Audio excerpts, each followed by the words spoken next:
سيدي عليك يا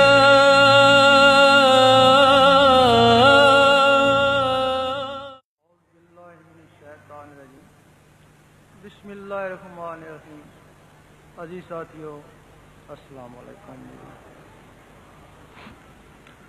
راہ حق میں کامیابی کا نسخہ اللہ تعالی کی طرف سے ہمیں عطا ہوا اور اسے عام کرنے کے لیے ہمیں جنگلوں سے نکال کر شہروں میں بھیجا گیا۔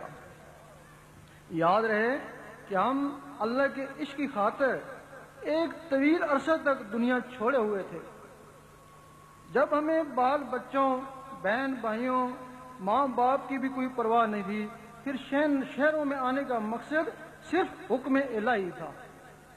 ہم نے 2-3 آدمیوں کے بیچ میں تبلیغ شروع کری اور دیکھتے ہی دیکھتے تقریباً ہر فرقے، ہر طبقے اور ہر مذہب کے لوگ اس انجمن میں شامل ہو گئے، کیونکہ اس کا پیغام بہت ہی سادہ تھا جو ہر کسی کے لیے قابل قبول تھا۔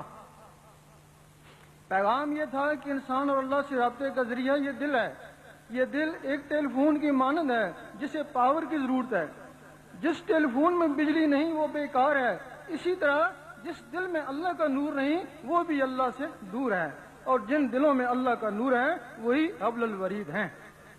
جب دل کی دھڑکنیں اللہ اللہ پکارنا شروع کرتی ہیں تو ان کی رگڑ سے دل میں نور ہوتا ہے جو خون سے ہوتا ہوا روحوں تک پہنچتا ہے، پھر روحیں بھی بیدار ہو کر اللہ اللہ کرنا شروع کر دیتی ہیں۔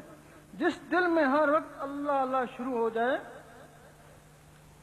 اس دل میں اللہ کی محبت پیدا ہو جاتی ہے، اور جن کے دلوں میں اللہ کی محبت پیدا ہو جائے اللہ ان سے محبت کرتا ہے، اور جن سے اللہ محبت کرتا ہے انہیں پھر بڑے پیار سے دیکھتا ہے۔ جس دن اللہ نے پیار سے دیکھا محبت گئی، عشق آ گیا، پھر میں تیرا اور تو میرا۔ تب علامہ اقبال نے فرمایا گر ہو عشق تو کفر بھی ہے مسلمانی۔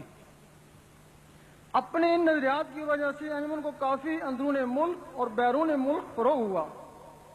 کچھ کارکنان انجمن نے قواعد و ضوابط کی خلاف ورزی کرنا شروع کر دی، اپنے من مانے نظریات انجمن میں پھیلانا شروع کر دیے، جس کی وجہ سے ذاکرین میں ڈسپلن ٹوٹنا شروع ہو گیا اور انجمن کی قوت کو نقصان پہنچنا شروع ہو گیا۔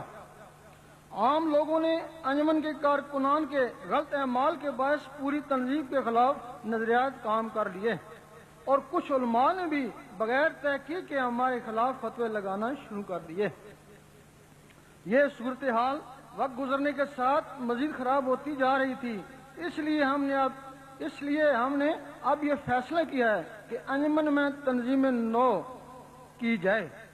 پچھلی سال اسی وجہ سے ہم نے عہدیداروں کی تنظیم نو کی تھی، اس سال ہم کارکنان کی تنظیم نو کر رہے ہیں۔ اب انجمن سرفروش اسلام کا رکن صرف وہی ہوگا جس کے پاس انجمن کا جاری کردہ رکنیت کارڈ ہوگا۔ اس سلسلے میں ہم خود جانچ پڑتال کر کے رکنیت کی تصدیق کریں گے تاکہ شرارتی عناصر اور سیاسی عناصر سے انجمن محفوظ رہ سکے۔ جب مذہبی